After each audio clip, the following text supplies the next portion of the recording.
Good morning and welcome back to day 2 of the Decarbonizing the West Denver workshop. Yesterday was filled with lively and engaging conversation led by a variety of subject matter experts.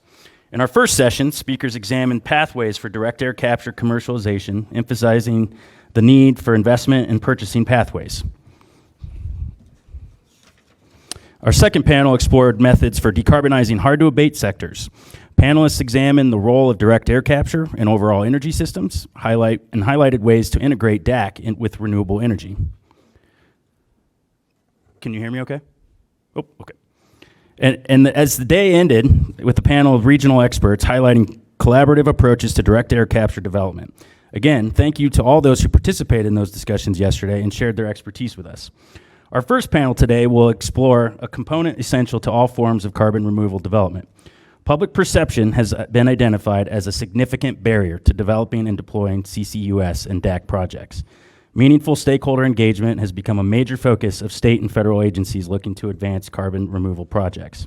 Successfully navigating social barriers will be essential to successful CCUS and DAC development. Leading this morning's discussion is Joey Minervini, Public Affairs Manager of the Americas of the Global CCS Institute. Joey, all yours. Thank you, Jack, very much, and good morning to everyone here. My name is Joey Minervini. I'm with the Global CCS Institute, as Jack said, and we are an international not-for-profit climate change think tank that's focused on accelerating the deployment of CCS across the globe. We are headquartered in Australia, and we have more than 200 members comprising governments, including the US government through the Department of Energy, technology companies, large and small, some of which are in this room, international corporations, research organizations, and financial institutions. And while we are an international organization, we are increasing our engagement at the state level here in the US, and that's because CCS, carbon management, carbon dioxide removal is moving more rapidly here than almost anywhere else in the world, and that's in part because the US has a strong legal and regulatory framework in place at the federal level. There's incentives in place at the federal level. And so that means much of the development is now falling on the states. And so it's a real pleasure here, particularly in the western states, so it's a pleasure to be here with you all who are working on these state-level CCS issues. And this panel is particularly important because public perception of CCS and how and when we do stakeholder engagement is really will dictate whether or not the social license to operate is established. And so we heard from some of this yesterday. Max from Heirloom, for example, emphasized that we need broad community support and the needs for each community will be different. Melissa from Wholesome told us that the significance of community engagement is sometimes underplayed and that we need to get communities on board. Nusha from LBNL described how they're pulling together a community oversight council for the CalDAC project. But all of this stakeholder engagement work is really difficult. Most of you in this room are not new to carbon management, so you are aware of the challenges we face as CCS communicators when we're dealing with the public. And that communication is difficult for lots of reasons, and part of that is because the public just in general is not very well educated on CCS. Even in cities like Houston, Texas, where the local economy is underpinned by the energy industry, a recent survey by Airlines Houston showed that still the community understanding of CCS or carbon management is quite low. So that understanding is also in part due to the fact that climate change is a gradual process. It's season to season, year to year, decade to decade. So it's hard for the public to feel any sense of urgency about climate change in general, and it's even harder for them sometimes to understand why we're talking about carbon dioxide in the first place. Because you can't see it or smell it in most cases. And so people don't understand why it's dangerous for the planet. Yet, when we tell them we want to store it underground or in the subsurface, people tend to recoil at that. They think it's going to be hazardous to their health or impact their immediate local environment. So collectively, we all have a lot of work to do to bring people up to speed and to do so in an effective manner that not only acknowledges the uniqueness of every community, but also addresses environmental justice issues. So that raises lots of questions, like how do we go about engaging with communities to assure them that CCS, when it's done according to the rules and regulations that are laid out by federal and state authorities, that it won't it won't be hazardous to their health or hazardous to their families or property. What efforts are underway at the federal and state level to encourage and support community engagement? What can be improved and what needs to be communicated? And we've assembled this great panel today of experts from government organizations and academic institutions to discuss these questions and more. So we have Quinn Antus from the Colorado Energy Office. It's in order. Anna Littlefield from the Payne Institute at Colorado School of Mines. Dana Gava from the U.S. Environmental Protection Agency. And Kelli Roemer with the U.S. Department of Energy, Office of Fossil Energy and Carbon Management. So for this, we'll just go down the line, and I'll ask you each to introduce yourself a little bit more, let us know about the work you do, the agency you work for, and why this topic is relevant and important for your work. Quinn. Thank you so much. Hi, my name is Quinn Antus. I am with the Colorado Energy Office, and I run our carbon management and carbon dioxide removal programs.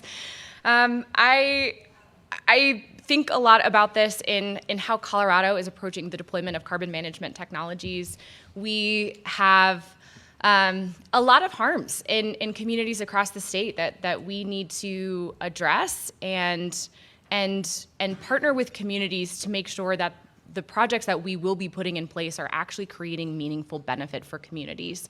We'll get into that a lot more, but that intersects with a number of the projects that I work on. Colorado is currently developing a carbon management roadmap, which will examine a variety of policies, incentives, regulatory frameworks that are aimed at responsibly and robustly supporting the carbon management industry in Colorado.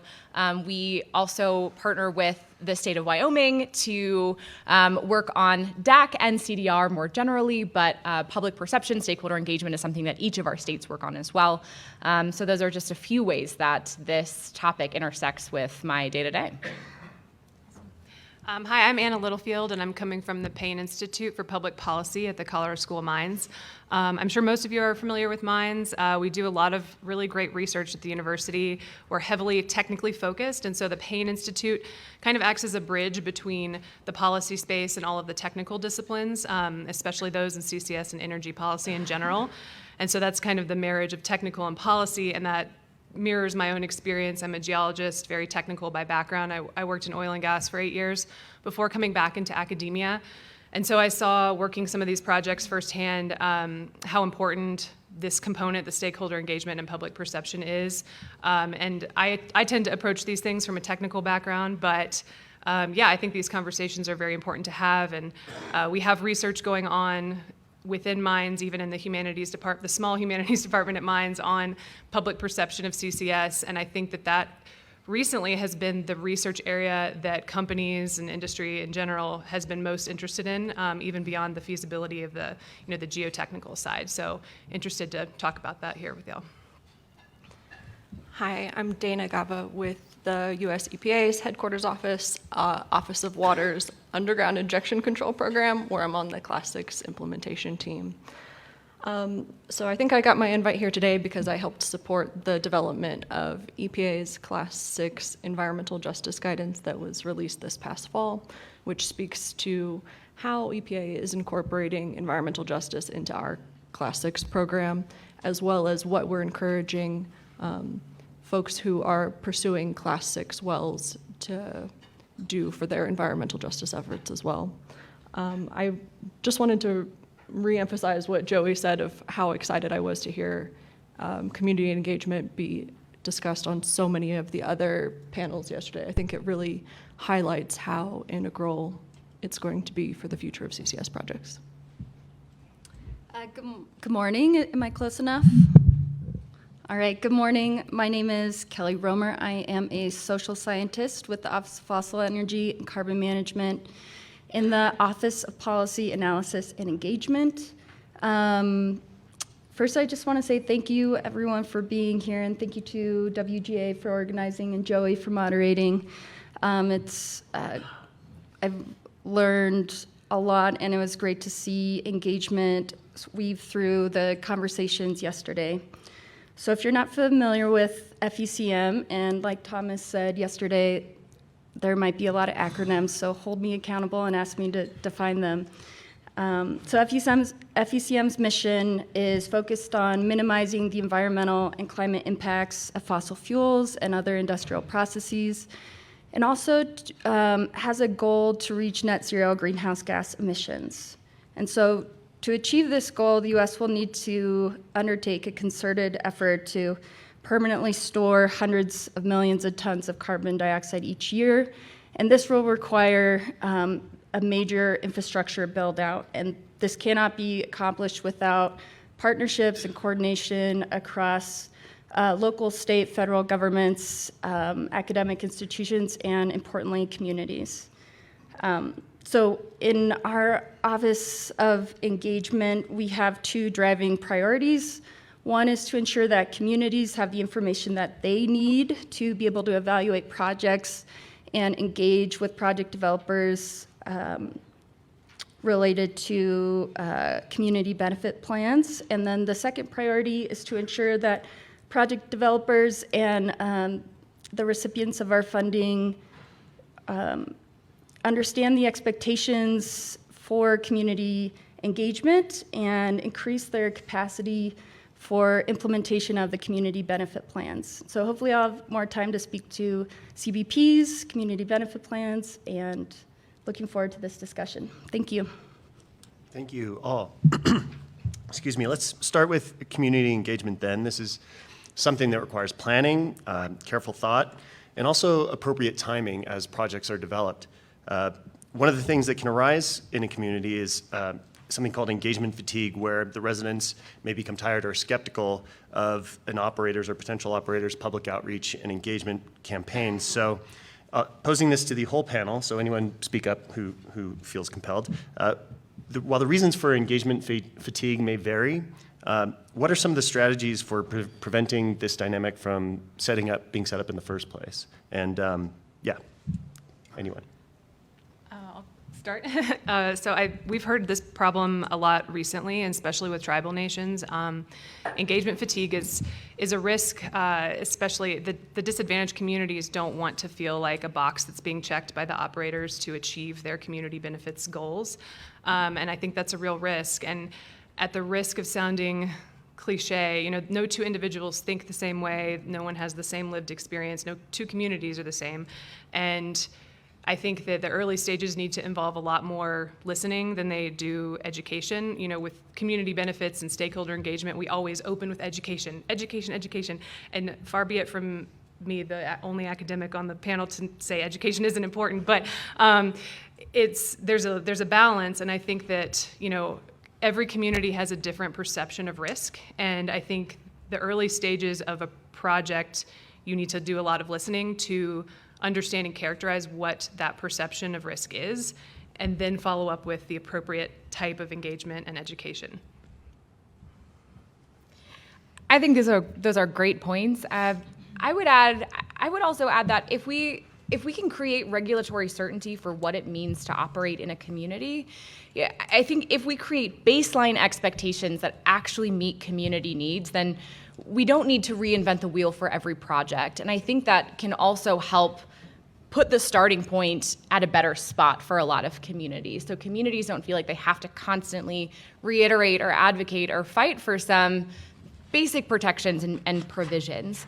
I think Max said it yesterday, but communities in Colorado are also asking to have needs met that don't necessarily tie into the specific projects that are being developed. And I think that as we are developing policy and regulatory frameworks for this emerging industry, we have an opportunity to think really creatively about how we can use this opportunity to really meet communities where they're at and create structures that are addressing the needs that they are very practically experiencing. I think if we can do that, we can also mitigate some engagement fatigue.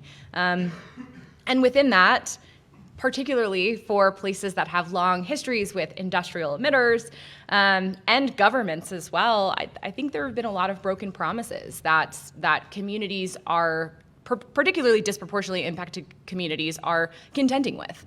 And I think that if we can start shaping these conversations in such a way where we will move from discussion into action, where we're not making broken promises, where we are holding up our end of the bargain, where we are actually listening to what they need and creating programs that really address the specific and unique concerns of communities, in addition to just guaranteeing baseline common sense, good rules. I think that can also start to meaningfully shift the conversation to a place that is helpful, and it's not checking a box, it's a partnership. And then with that too, I would say particularly because this is a new industry, sometimes there can be a lack of coordination between even different agencies, but also project developers. And so I think that there's also a need and an opportunity to better coordinate so that we are really being thoughtful and strategic with the asks that we make of communities, particularly community members who are doing this because they care, not because it's their job. And within that too, Colorado has placed a value on appropriately compensating community members for their time because they're giving us their expertise. So yeah, those are a few of my thoughts. Perfect. And I just have a few things to add from a federal perspective. Fatigue is an important concern, especially as it is a requirement for each project that receives financial assistance to conduct engagement and develop engagement plans with community and labor stakeholders. We get feedback across the board at FECM that there is either no engagement, people haven't been contacted at all, or that CBOs and or community-based organizations and local governments are inundated with requests for letters of support, and there isn't yet a follow-up. And so, and just recognizing that, particularly in the West rural energy communities, that might have a mighty but small number of folks that are really running these communities and wear a lot of hats and are already serving on a lot of committees, that asking their time and their support and attention is a big ask. And so I think I would hate that we would leave a conversation about fatigue with less engagement is the answer, but how do we improve the quality of our engagement? And I think both Anna and Quinn really underscored some important points about the need to do your research ahead of time, understand that local context and history, what is their relationship to industrial developers, and also what are the other projects that are being proposed in the area, and how can you better coordinate with them to ensure that community engagement is coordinated. One really nice example that we've heard on a recent project, so since I get to read all the CBPs, I get to see a lot of good examples. And one project team is coordinating their community liaison that will represent and help facilitate and direct questions to the appropriate project teams, because if it's a point source capture, if it's storage, if it's transport, then there might be a lot of different projects involved. So doing your research and finding that local partner, and as Quinn said, make engagement really easy for your participants using inclusive meeting principles and providing a variety of opportunities to engage, and also being clear about where their input and engagement will go and the opportunities to influence the process. I would echo what Kelli is saying. EPA is also hearing a lot of requests from communities for more engagement. And so we're really excited because EPA Region 9 just started piloting a new series of community engagement workshops, and the first ones were held last week. And so we're really wanting to use those as a jumping off point for building EPA's community engagement protocols and practices across the country as we're continuing to see more and more Class 6 activity. Thank you. And one of the things I heard, I think Quinn might have mentioned, is listening, that's a real key part, of course, to successful community engagement. But how can we leave communities with the assurance that they have been heard? And so what strategies can communities themselves employ to ensure that their feedback on these carbon management projects is meaningfully incorporated into the project development process. Any thoughts about that? Anyone? Yeah, I can start. So in EPA's Class 6 environmental justice guidance, we are encouraging folks who are developing Class 6 projects to engage with communities early on in their project development and then use the feedback that they're receiving from communities, particularly in the development of their testing and monitoring and emergency and remedial response plans. And then going even a step beyond that of highlighting in their Class 6 applications to EPA exactly how they've been engaging communities and how they've incorporated that feedback. We also encourage our projects to formalize the mechanisms for two-way engagement. So we heard an example about community oversight committee, community advisory boards, formalizing community benefit agreements that not only might address, workforce and workforce development, community development priorities, but it might also articulate additional monitoring programs that are relevant to the community, and it can articulate the process for how feedback will be incorporated and can be a binding agreement that can be enforced.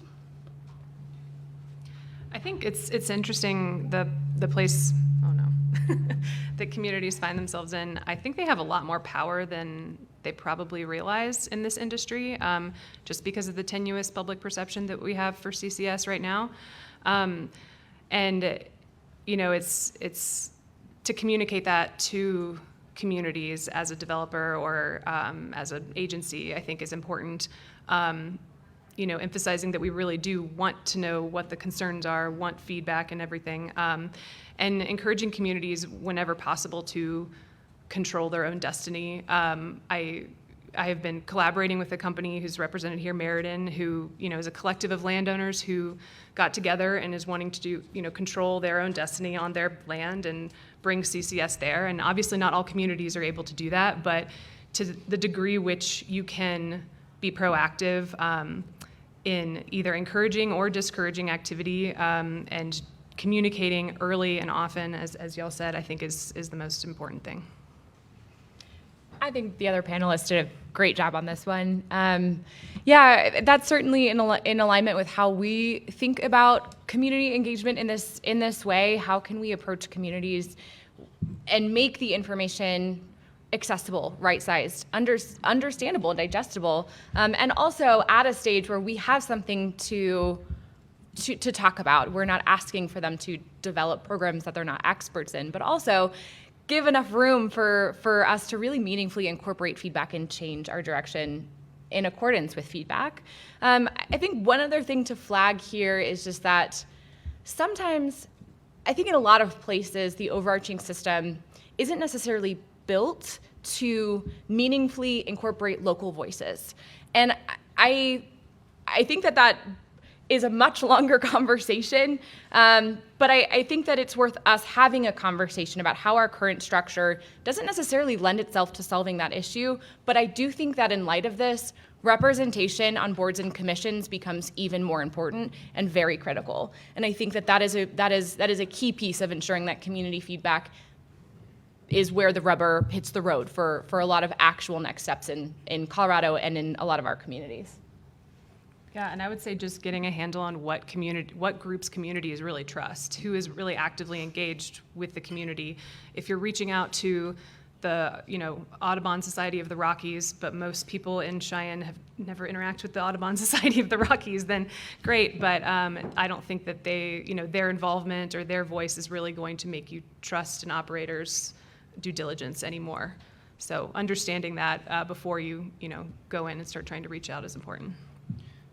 Trust is paramount, and it's a real challenge, and there's a reason it's a challenge, and that's in part because in many communities there's a long record of negative impacts from industrial projects, not necessarily CCS. CCS is pretty new, but this legacy is in part a driving factor behind the environmental justice movement. So what requirements or guidance or other changes in approach have agencies, federal or state agencies or others, developed to better incorporate environmental justice considerations into project development? So maybe I'll direct that to our federal panelists. Dana and Kelli, if you have anything to Sure, I can start. So beyond the EJ guidance that we've already released, EPA is continuing to develop additional tools for Class 6 owners and operators to better bridge the gap between our really technical application materials and testing and monitoring reports, and be able to bring them to like a more community digestible format, and also to help owners and operators to better incorporate the community engagement efforts that they've been doing into their application materials. And I also want to highlight how EPA, as the regulatory authority, is trying to also increase in parallel our transparency with the public.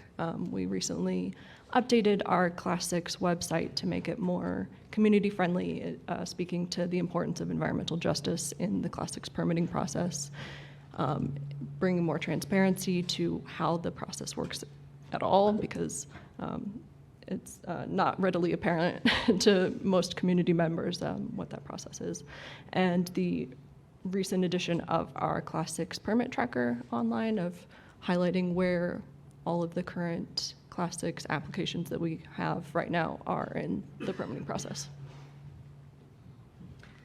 Well, from the DOE side, it's important to talk about the Justice 40 initiative and how we are implementing that and institutionalizing it through our programs. And so the Justice 40 initiative requires that 40% of overall benefits of federal investments are directed to disadvantaged communities.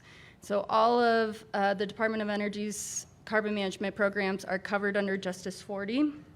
And so our work over the last few years has really focused on trying to incorporate environmental justice principles and prioritizing meaningful participation into our guidance. And one of the key tools that FECM and our our other program offices who are implementing these programs is for the community benefit plan framework. So I'm sure many folks here are very familiar with community benefit plans, but they are focused on a set of 4 priorities: community and labor engagement, workforce development and access, diversity, equity, inclusion, and accessibility, and implementing the Justice 40. And this is a requirement for all funding applications across technology readiness levels,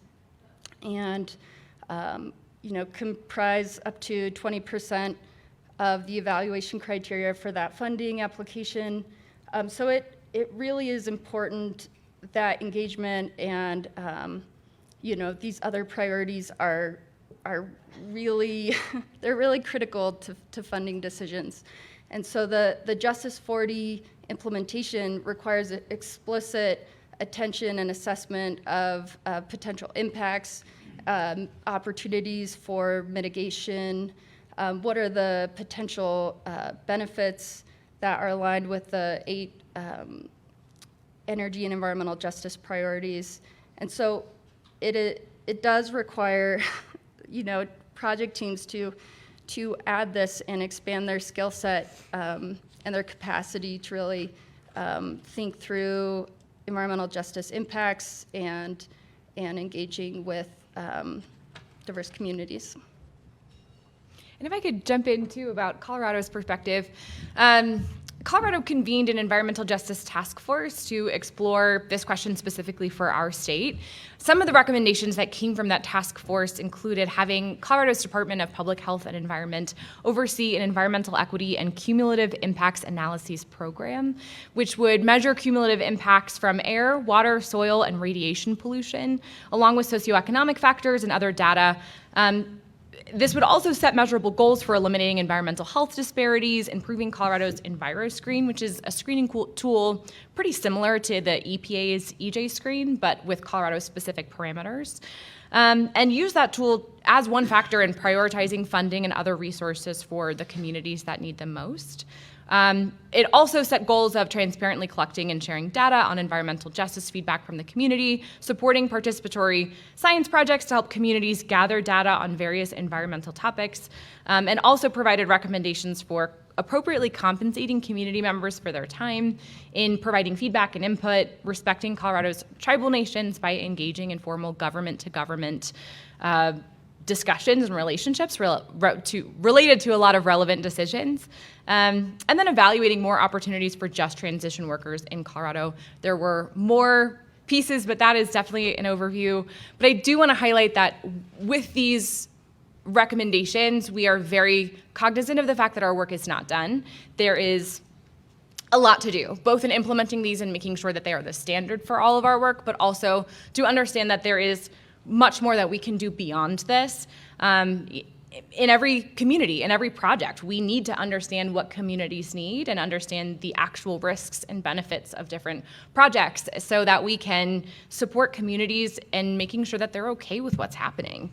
A friend and an EJ advocate also talks a lot about trauma sensitivity, that particularly when we're working with communities that have trauma from industrial and intergenerational harms, we need to be sensitive to this reality. And we also need to make sure that we are actually creating robust benefits for those communities. I have said that multiple times, but we'll continue to say that because I do think that that is really how we are sensitive to the traumas that a lot of communities in Colorado particularly have faced. Yeah, so that's just a little bit about Colorado's work here.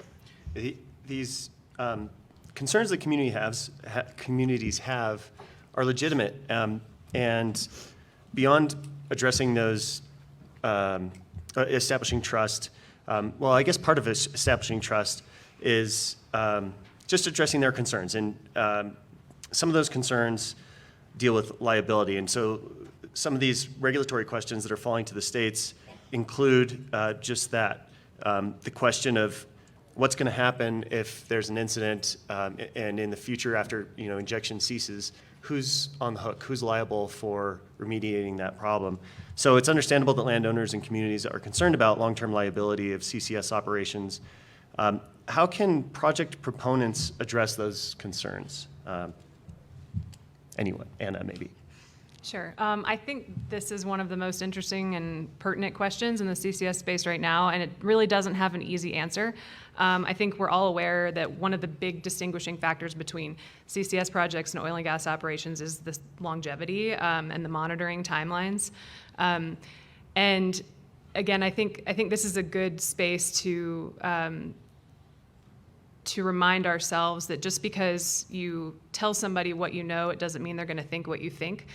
So when you're thinking about education, just remember that. And with this long-term question, I think, from my perspective, from the technical side, I would say, well, look how rigorous the Class 6 permits are. Of course, it's safe. Look how many safeguards we have. Here's how the financial assurance piece is going. We have all of these mechanisms in place to ensure that if anything happens, we can deal with it. There's always going to be people that you cannot convince of that, though, and I don't think that you can expect everyone to always feel comfortable with it. And there's a lot to be said about operating in the U.S. and our litigious atmosphere, and so I think there's issues with the private insurance group trying to address these CCS projects. I think it's a space where the state and the federal government could step in, not to throw you guys, put you on the spot. But I don't think there is an easy answer, and I think it may take some more growing pains to get to a place that will make the landowners feel comfortable with long-term issues. From a technical standpoint, I always lean on monitoring that provides data that's approachable and digestible for the public to understand, okay, we are sure that the water is not contaminated, the air is breathable, and the land is not, being harmed underneath our feet. So from a technical side, that's what I would say. But again, I think I think understanding people's discomfort and understanding what their perception of risk is, what they're concerned about, is a big issue. And the long-term, this decadal timeline of monitoring is really new to most of us. So it's something that is going to have some growing pains, and maybe the state and federal government have really good answers for how to fix that.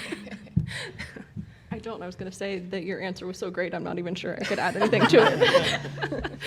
I'll add a quick state perspective, just because this is up to the states to set their structures for this. And so we need to consider factors including ownership and liability of the CO2 at site closure, as well as funding mechanisms, including an injection fund. Colorado is currently evaluating considerations here, but some states, including North Dakota, Wyoming, Louisiana, and Nebraska, have already enacted legislation on this topic. And actually, I think there's a panel that will go really into the weeds here later, so maybe this is just a quick teaser on that. But all of those states have passed laws that transfer ownership of the CO2 to the state at after site closure. And the theory behind that is that states are going to be around forever, a lot longer than these companies will be. And so, this provides longer term protection for communities where these sites are. And they've set up funding mechanisms through the collection of permitting and or injection fees to support long-term monitoring and stewardship of the sequestered CO2. And those fees are collected on a per ton basis per injected CO2. There is a ton of things we could talk about. It looks like we've got about 10 minutes left. So at this point, I think maybe we'll open it up for questions. And if there are no questions, then I've got more questions to ask you. But it looks like there's a couple hands. So all right, just as a reminder, please raise your hand and introduce yourself when you get the microphone. Hey, Kyle Clark-Sutton at RMI. Anna, I think you mentioned earlier just this idea that companies and project developers need to understand which organizations communities are actually trusting and engaging with, and engage with those rather than, I don't think you meant to dig on Audubon Society, but yeah, sorry. Yeah. Great, fine example though. But I think also, I wonder if you have recommendations for how to reach, or anybody on the panel, how to reach people who don't engage with any community organizations. I think engagement with civil society is down. Local news has been decimated over the last couple decades. So there are a lot of people who are increasingly disconnected and, semi-serious, semi-not serious. Like, should project developers be like advertising on TikTok or something like that to make sure you reach community members who aren't connected?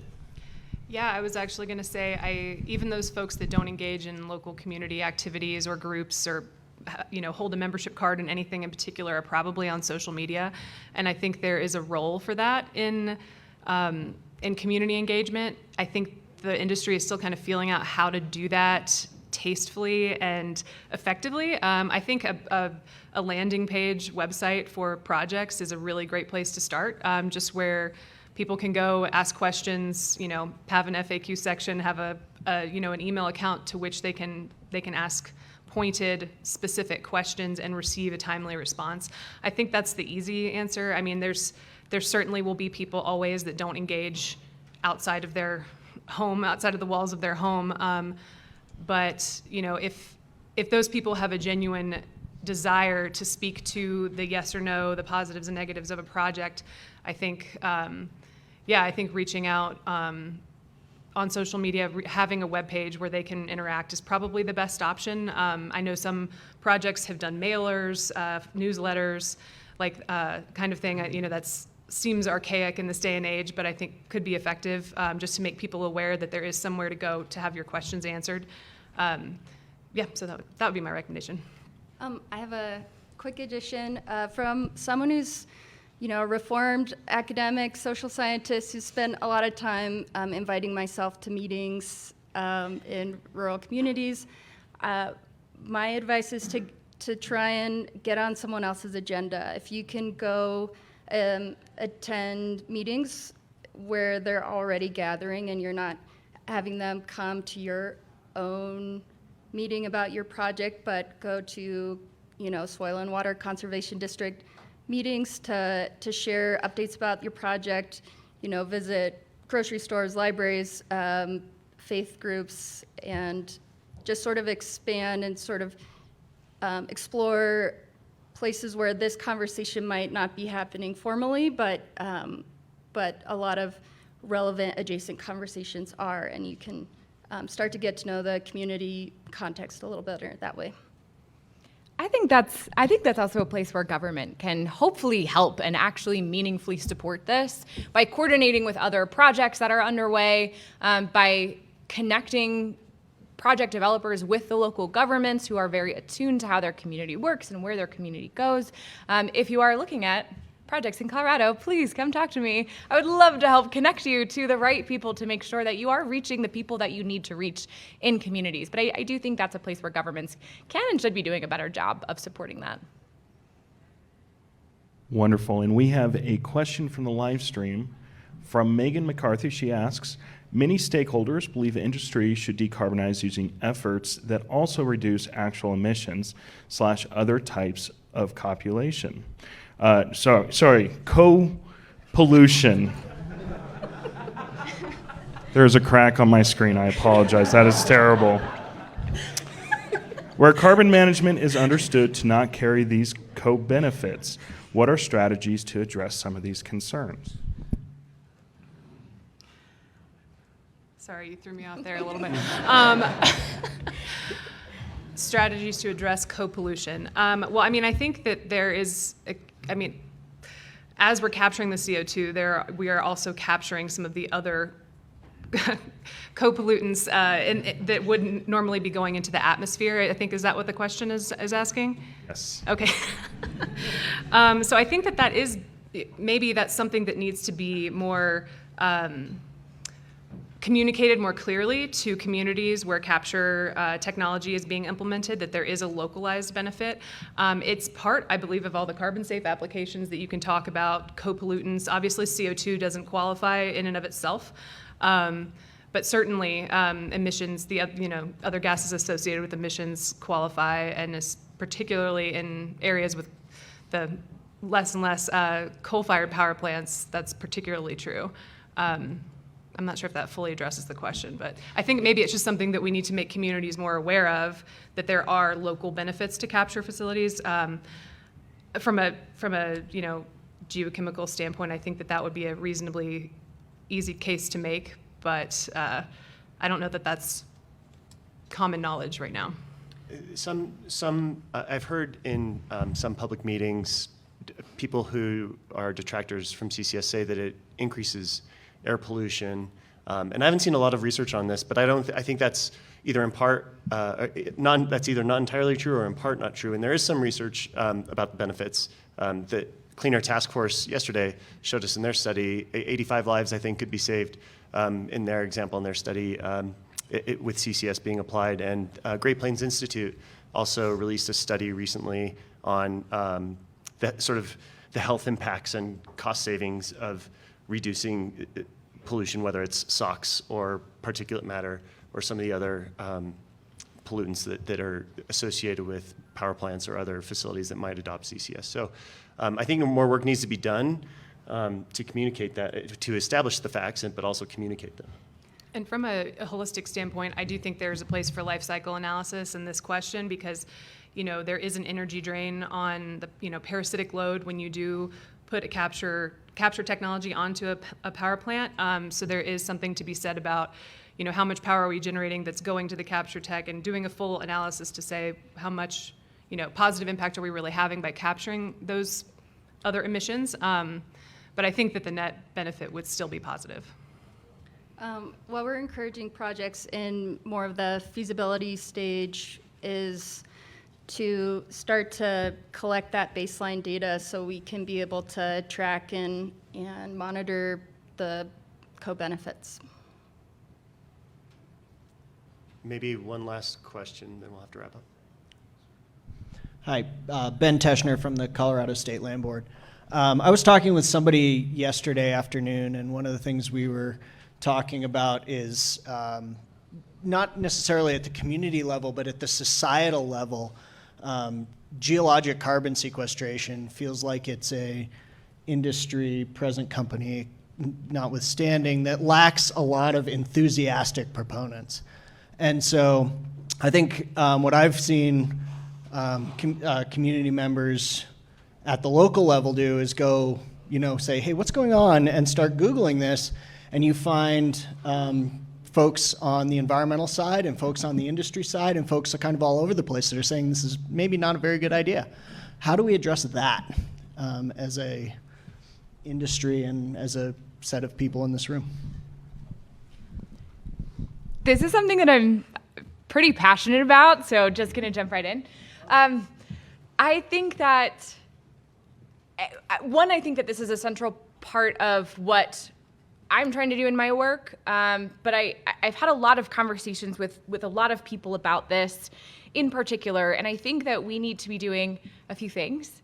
One, I think we need to take scientists to communities and talk through the science in a way that is accessible. But I've sat with incredibly knowledgeable people, experts in this field who potentially are in this room, who have said, particularly for geologic carbon sequestration, we're not doing experiments, these are manipulations. We know exactly what's going to happen. We have decades of information about this. And I don't think that that as a message gets appropriately communicated to communities. Also the idea that I got to hear a researcher speak about this last week, about how there are 0 instances of failure in geologic carbon sequestration, and so scientists have had to induce failure in a lab just to see what would happen. And what they found is that some plants just like a little bit more CO2, so they'll grow. There was a much longer conversation and presentation about all of the potential, explorations within that. But, the result is that we have a tremendous body of data about geologic carbon storage. I think that also we can do a better job of showing monitoring and reporting and verification outcomes to show that this is actually good and safe. But I think it comes down to us championing this technology and being ready to engage with this as a helpful tool.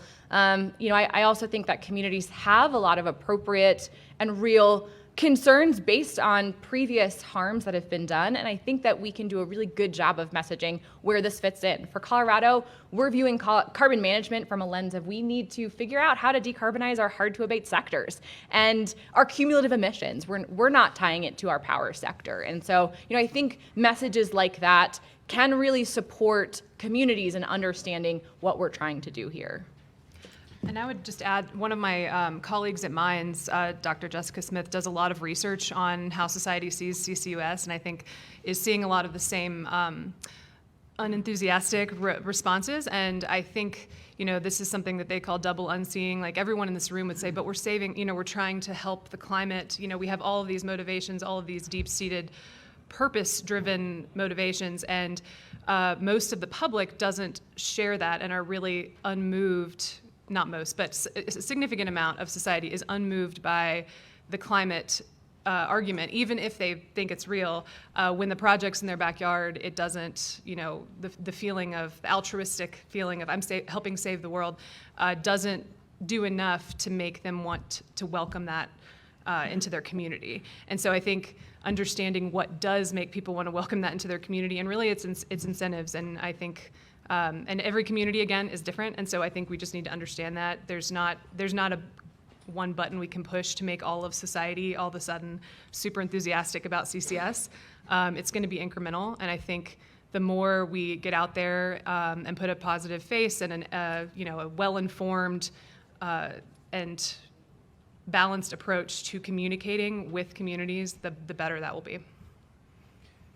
Okay, I think that's all of our time, but thank you all very much for your questions, and please join me in thanking our panelists for their participation today.